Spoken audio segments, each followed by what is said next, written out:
As electric vehicles expand on global roadways, that means more batteries, and more batteries means more lithium. And so where's that lithium going to come from? That's a big issue. And of course, there are ethical considerations around the current extraction methods of lithium. Well, as it turns out, Alberta has lots of lithium, and some of it's in produced water that comes out of oil and gas mines. And so companies are setting up to extract that lithium, and that has raised a whole host of legal and regulatory questions. And we're going to be talking to Brady Chapman, who's an articling student with MLT Atkins, and he co-authored a paper with a former professor of his, Rudiger Tscherning from the University of Calgary. So welcome to the interview, Brady. Thanks for having me. Okay, with that big lead up, let's keep this fairly simple. Give me just a brief overview of your paper, please. Sure.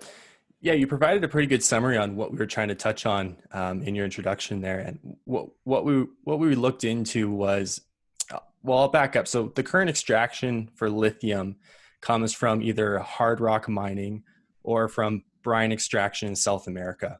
And as you mentioned, there are kind of environmental and social considerations or concerns with that type of extraction. So there's a few companies right now in Alberta and in Saskatchewan that are looking at extracting lithium from subsurface brines.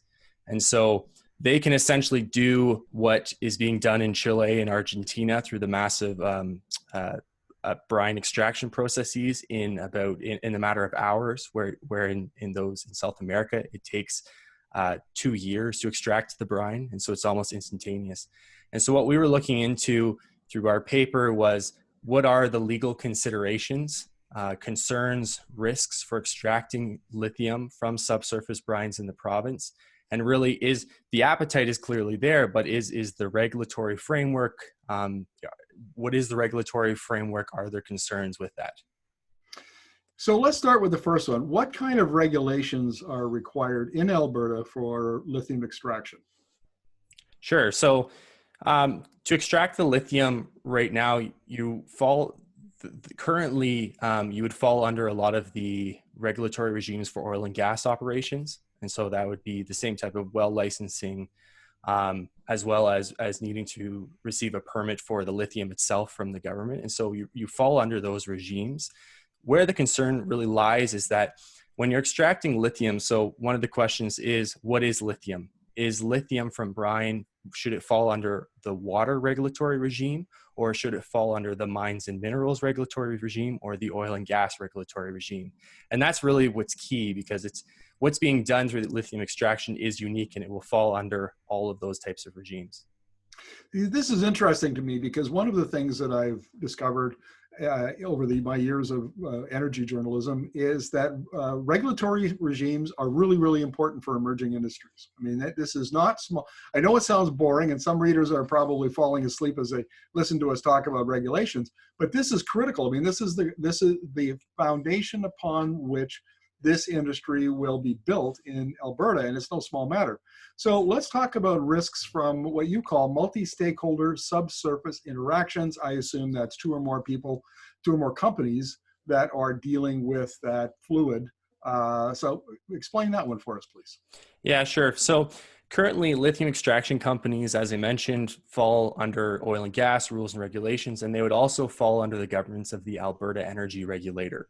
Now, the stated purpose of the Alberta Energy Regulator is to advance the oil and gas in the province of Alberta for Albertan citizens, essentially. And so one of the questions that we have is, lithium extraction isn't oil and gas. And so if conflicts arise, and these conflicts come before the AER, where will it stand in priority?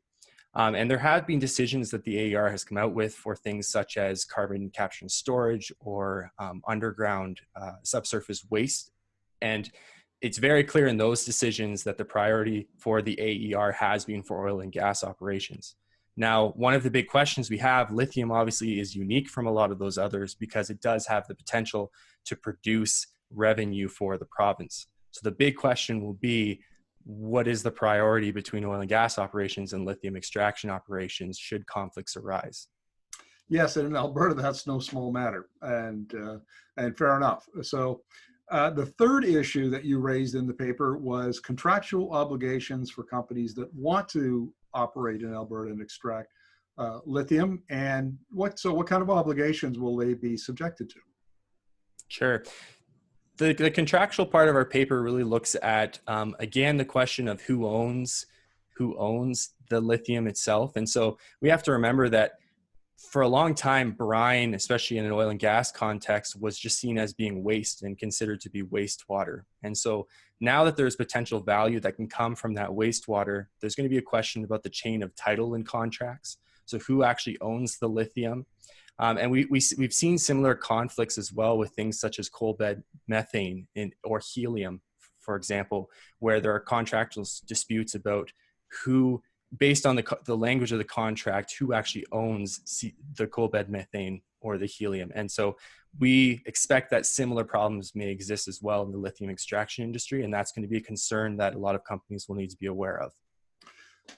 Let's explore this one a little bit. So the produced water comes up from the well, let's say that, and the question then becomes, where does the produced water go? And if it goes to the lithium extraction company, then is the oil and gas company's obligations somehow transferred to the lithium company? Or, I mean, I assume that these are the kind of devils in the detail questions that need to have answers to. Yes, that's exactly it.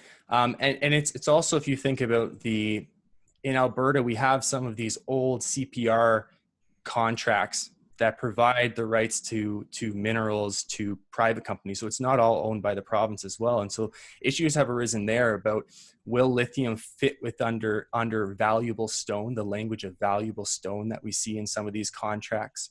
Again, and I should mention too, there is a concern with the contracts, but there's also a concern with some of the case law in this area as well. Because this is a novel issue, you have to try to interpret some of the case law out there. An example being, there's a decision out there that talks about who owns oil and gas in connate water underground. And in the decision, it basically says that the ownership of oil and gas in water actually lies with the province and doesn't lie with the owner of the oil and gas rights in that subsurface area. So if lithium, so this is where we can see, if you have an oil and gas operator in a certain area, someone that has water rights in a certain area, and lithium extractors, you can have some issues as you start to extract that out of the ground with who actually owns the lithium in the water. So how is this going to get resolved? Is the government preparing a comprehensive set of regulations that will answer all of these questions, or will it be resolved in the courts over time as conflicts arise? How is this going to proceed? Right now, the government of Alberta has an advisory committee that they put together for critical and strategic minerals. And so they are looking towards rules and regulations specifically for the extraction of lithium and other types of minerals, but lithium in particular. And I suspect that it may look a lot like what we see with the geothermal regulations that recently have come out, where really what they're looking to do is to place lithium within pre-existing regimes. And just to clarify within those pre-existing regimes, exactly what is the property status of lithium, who owns that lithium, and what does a lithium producer need to get by way of permits and licenses in order to be able to proceed with their operations. Final question, Brady, but what are the timelines for all of this, including developing the regulations and then beginning to extract lithium from produced water, briny water on a significant scale? Sure.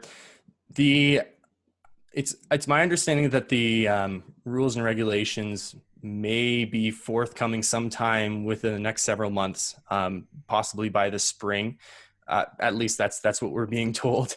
And as for the extraction, there are a few companies right now. E3 Metals Corp is one in Alberta that has made some significant advancements, and they're already looking at starting to do the extraction. There's another joint venture out of Saskatchewan, Prairie Lithium and Leap Energy, and those two companies as well are starting to look at the technology. So the technology really is there to get it to start extracting. It's really going to come down to the clarity on the rules and regulations, and then of course financing, as we often see with these type of projects.